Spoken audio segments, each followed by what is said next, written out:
கிறிஸ்துவுக்குள் பிரியமான சகோதர சகோதரிகளே, இயேசு கிறிஸ்துவின் நாமத்தினாலே உங்கள் யாவருக்கும் எனது அன்பின் நல்வாழ்த்துதலையும் வணக்கத்தையும் தெரிவித்துக் கொள்கிறேன்.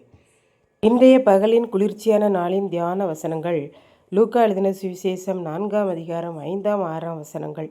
பின்பு பிசாசு அவரை உயர்ந்த மலையின் மேல் கொண்டு போய் உலகத்தின் சகல ராஜ்யங்களையும் ஒரு நிமிஷத்திலே அவருக்கு காண்பித்து, இவைகள் எல்லாவற்றின் மேலுமுள்ள அதிகாரத்தையும் இவைகளின் மகிமையையும் உமக்கு தருவேன்.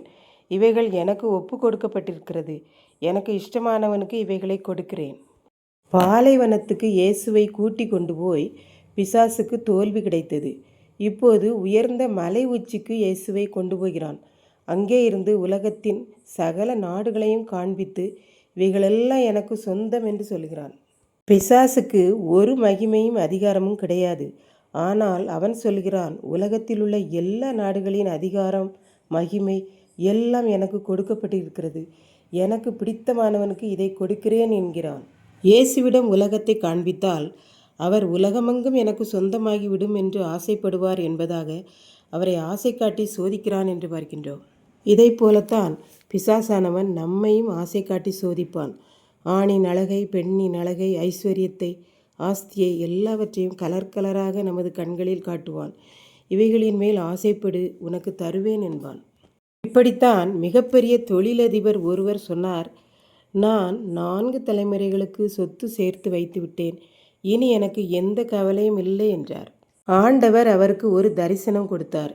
கையில் ஒன்றும் இல்லாமல் நரகத்திற்கு செல்வது போல கண்டுபிடித்தார். அன்றிலிருந்து அழிந்து போகிற உலகப் பொருள்களினாலே ஏராளமான ஆத்துமாக்களை ஆதாயப்படுத்தினார்.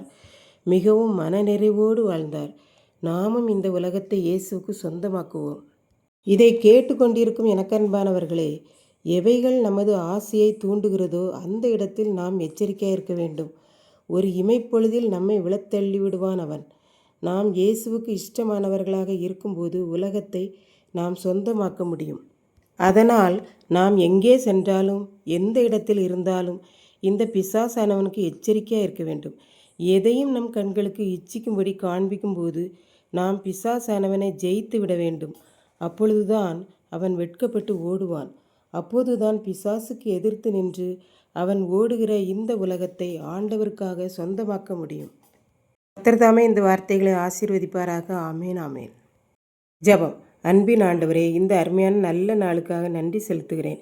இப்பொழுதும் இதை கேட்டுக்கொண்டிருக்கிற அருமையான பிள்ளைகளுடனே சென்று ஒவ்வொரு நாளும் இந்த பிசாசானவனை ஜெயிக்க உதவி செய்தரலும். இயேசு கிறிஸ்து நிமித்தம் வேண்டிக் கொள்கிறேன் பிதாவே, ஆமேன்.